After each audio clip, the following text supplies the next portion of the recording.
Hi, it's Jane with the Compassion Project. I am here today with Michael Fantuz. Welcome, Michael. Thank you. I'm excited you're here. Michael is an incredibly talented self-taught palette knife artist from Vancouver, Canada, where he lives with his beautiful wife, Emily, who is also a palette knife artist. And I had the privilege of interviewing her a few weeks ago. And they also live with their puppy, Victoria. I've seen pictures of. She's adorable. She is, I've even seen a picture of her painting. Yeah, that was a fun one. So Mike began his artistic career way before he was born. And this fascinates me. His grandfather, Gastone Fantuz, immigrated from war-torn Italy to Canada, where he began his career as a palette knife artist. Mike was lucky enough to be gifted his grandpa's Prive palette knife set and easel from his aunt and uncle, which has shaped his artwork today. His work has been featured in several solo exhibitions and belongs in collections within Canada, the US, Italy, England, and the collections of the government of Newfoundland and the city of St. John's. Honestly, amazing. His art is currently being featured at the Ian Tam Gallery on Granville Street in Vancouver alongside his wife's art, which is amazing. Mike describes his work as a constant yearning, a reaching towards something better, something deeper, and his work has always expressed the power of perspective. So welcome, Mike. I am really excited you're here and to hear your story. So thanks so much for having me part of this as well. It's like such an inspiring project, and it's been amazing to watch, the different stories unfold as your project has unfolded and through the pandemic. So I'm really honored to be part of it. Oh, thank you. Yeah, it has been amazing. I think it's so good for all of us to connect and share, and we all have such different unique stories, but we're all dealing with the pandemic in different ways, right? We're definitely going to talk about how it's affected your art, but I'd love to hear your story. Like, do you remember when you received that gift of the palette knife and easel? Like, how old were you? Okay, so I was living in Newfoundland at the time. I was working there as an air traffic controller, and I had been somewhat dabbling in painting at the time. There was a gentleman from Newfoundland that I found incredibly inspiring, and his style of work was really expressive and very, very interesting. And I got intrigued by that, so I was dabbling in it. And one of my uncles from Ontario, who's an incredible woodworker himself, is just brilliant. He ended up emailing me and asking me if I was interested in having the palette knives from my grandfather. And I was totally interested in it, but I didn't really appreciate just how powerful they were going to be as an inspiration in my work moving forward in my life, and just the whole concept of the power of art in general. When I went out to visit my uncle, and actually I was visiting my maternal grandfather at the same time as well. So I was about 25 at the time. So I was like, about 25. So, just a little bit over 15 years ago. And you never met your paternal grandfather, did you? Not my paternal grandfather, no. He passed away before I was born. So, he had left quite a powerful legacy with my dad and with my other uncles as well, and aunts. And so I just grew up with stories about him.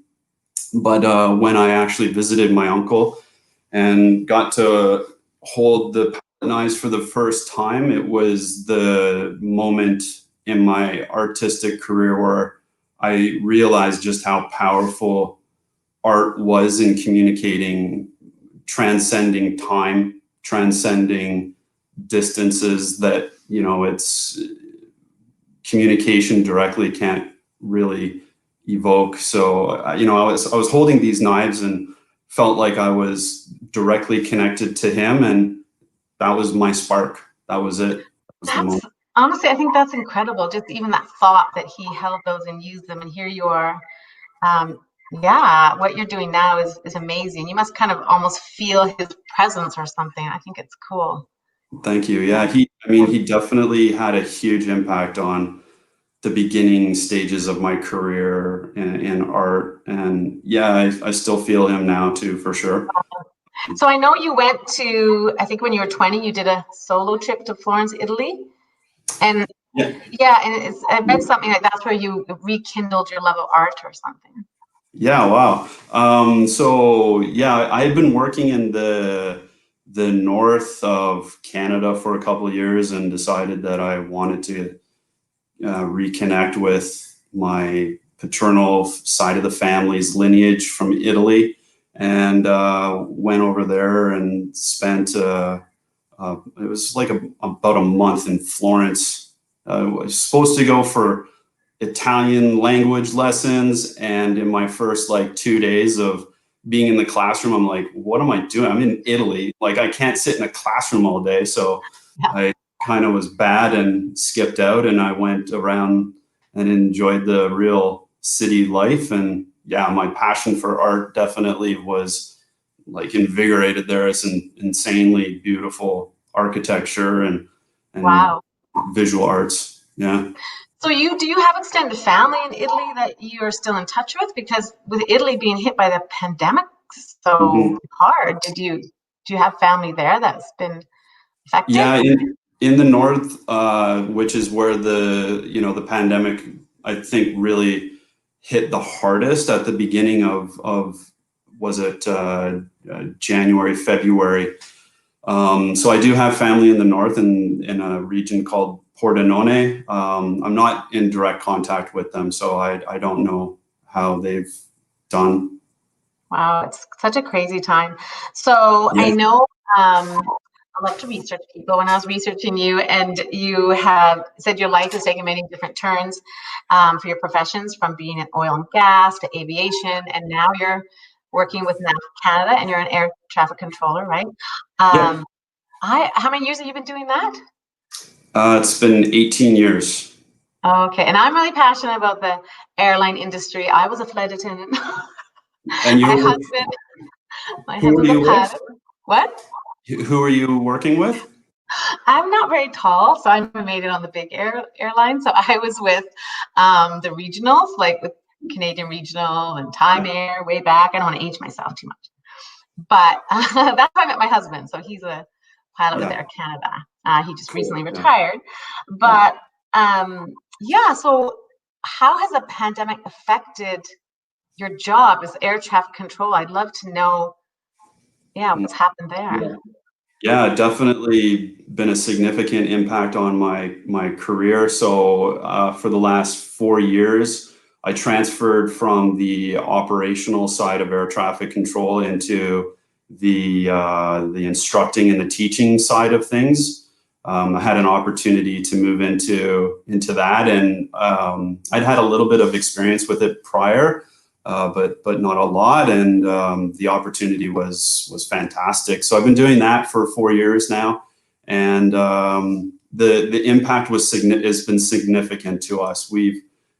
Seen significant drops in traffic. Of course, our staffing levels are such that we could definitely do with more operational controllers. So we're in the midst of trying to hire new people and get our staffing levels up higher. And the training has been going really well. We've been on a really good trajectory. We've made a lot of strides with how we train. And then this happened in March, and I was essentially working from home to deliver course content to new hires that had just come on. Like, they had literally given up a lot of their careers and their lives to start with us, and this happened. And yeah, our company has done an amazing job keeping people informed and safe and healthy and well taken care of through this pandemic, which is pretty incredible. I feel very grateful for that, for the stability in my life, despite the lack of stability in the world. But because I was thinking that a lot of people would have been laid off in air traffic control. No.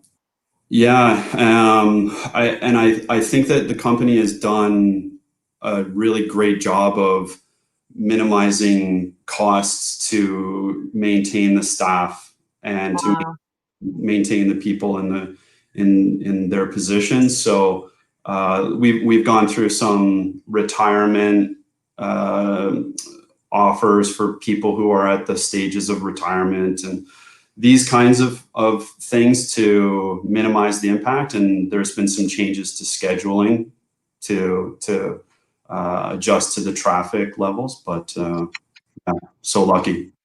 Wow. Okay. Well, that's good. But I do know that your art is your passion and your one constant, right? Yeah.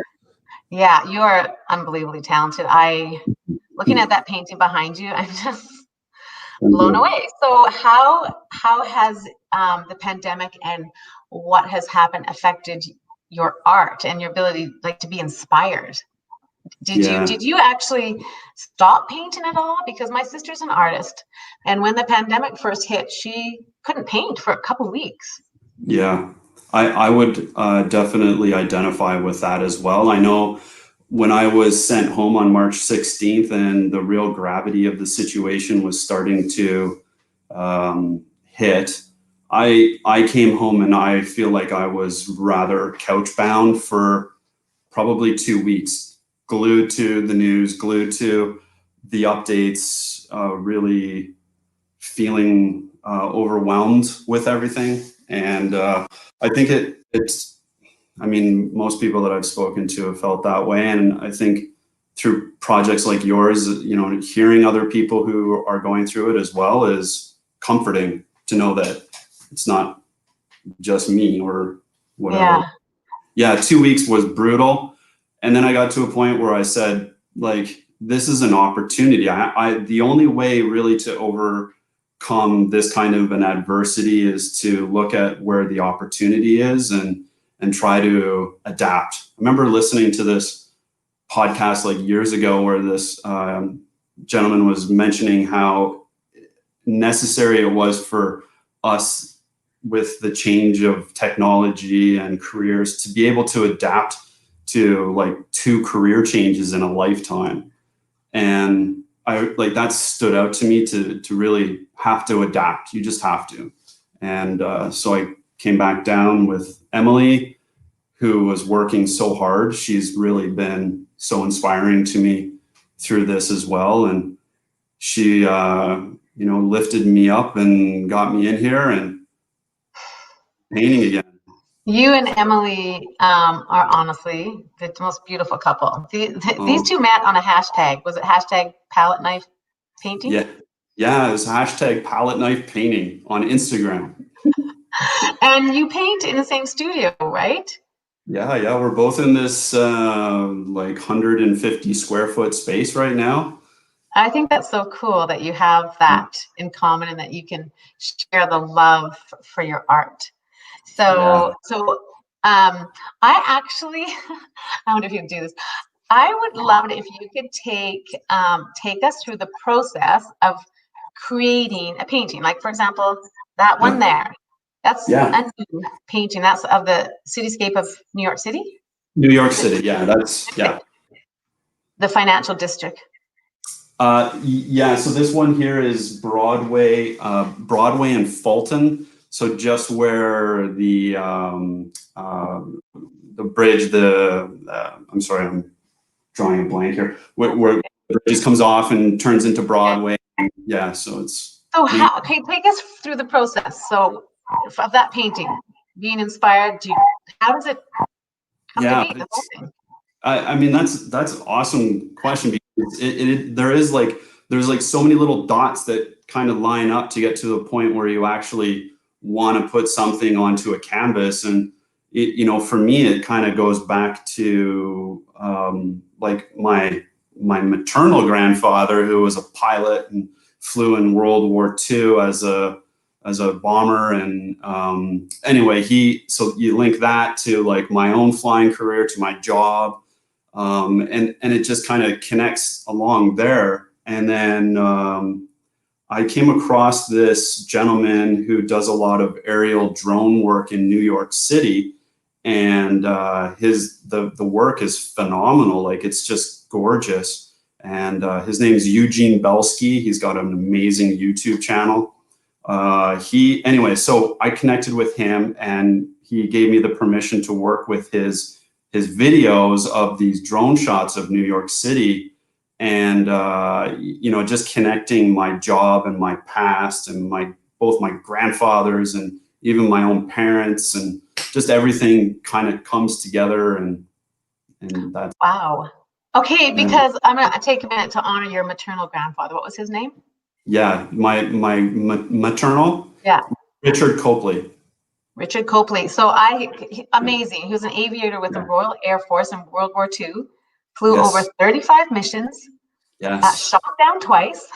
Yes. Captured. Oh, I shouldn't laugh. I don't know why I laughed. But no, I was like, it's unbelievable. Captures as a prisoner of war in Belgium in 1942. And I love, you had written this, it says, it was liberating for him to be high above the world during one of the most difficult times in his life.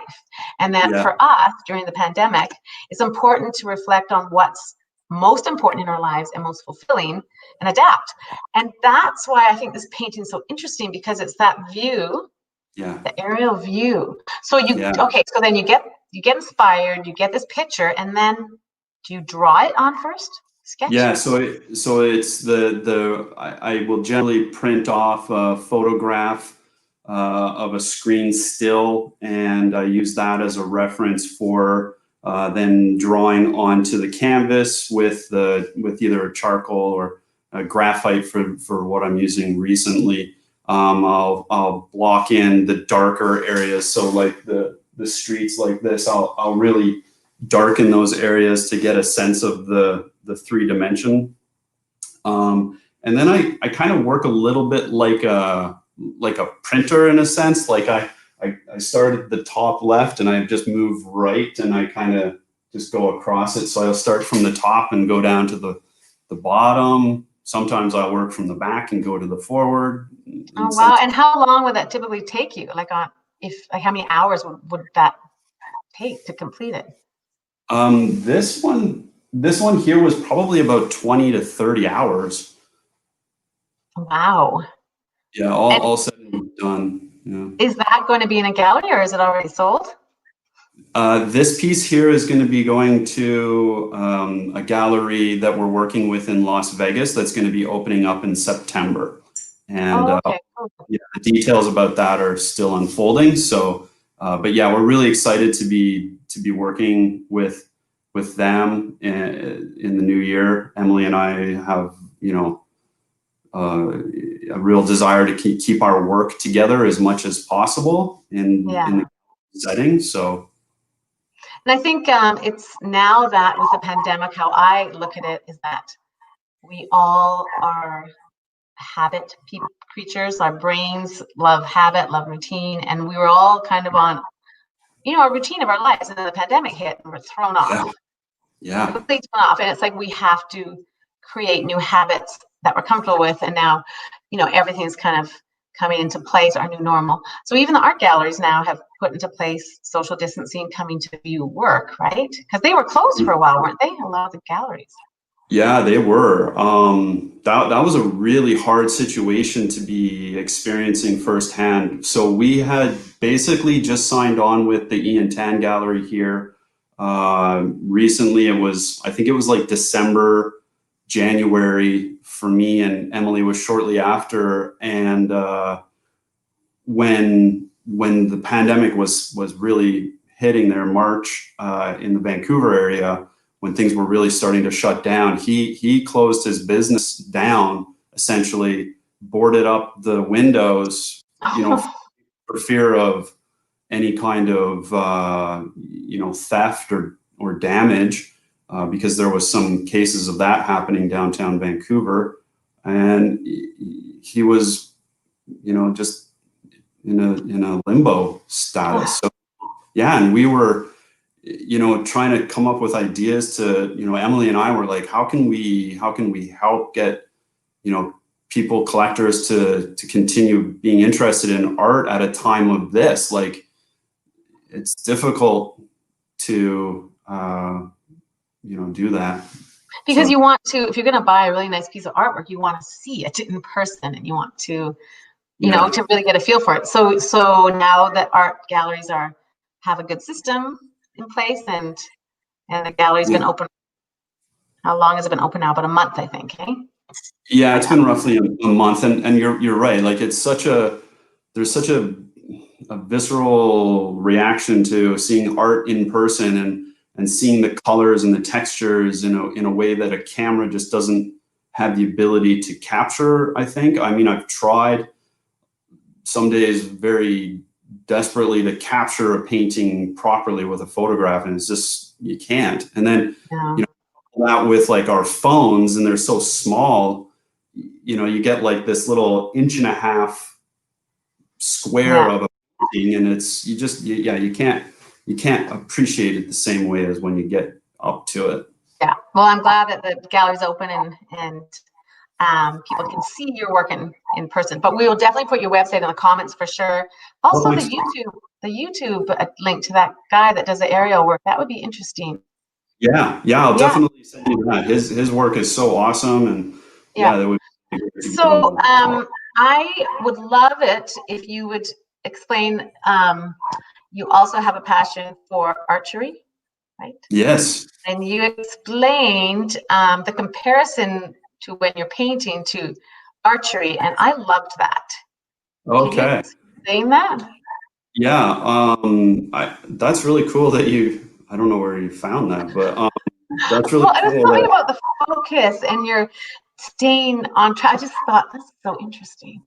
Yeah, there's definitely this meditative process to archery that I found it in a couple of different activities that I enjoy, like fly fishing, but the archery, the target shooting with the bow, there's definitely a very calming process to it. It's very structured in the sense that you want to follow a certain routine prior to actually drawing your bow and shooting. There's a lot of visualization that goes into it prior to it.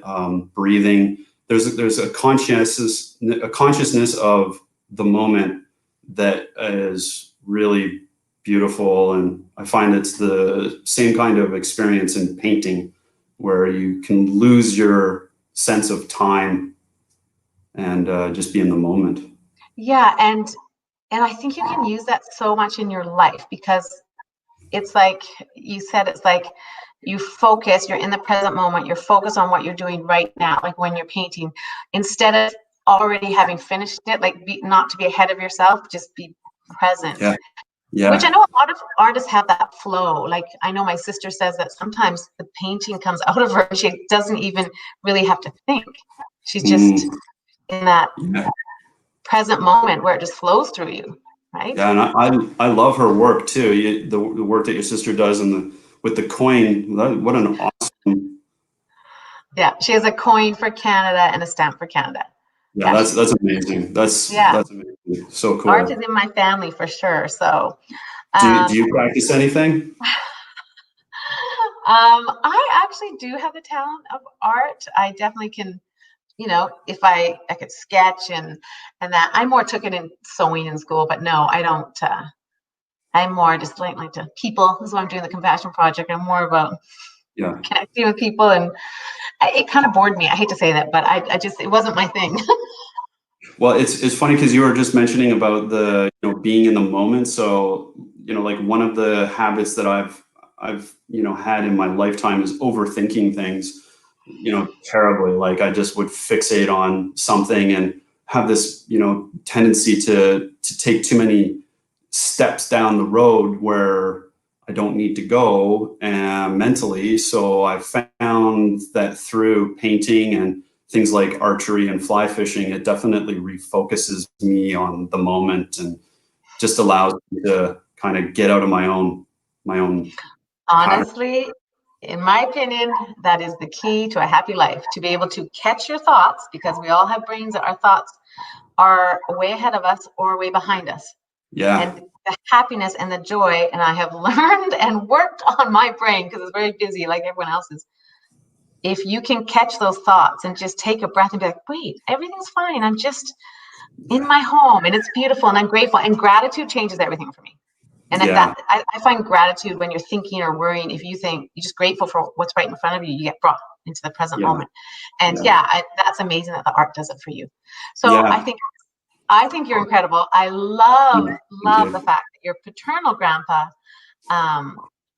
Gastone Fantuz, is the artist and the palette knife artist, and you have that. And then your maternal grandfather, what was his name again? Richard Copley.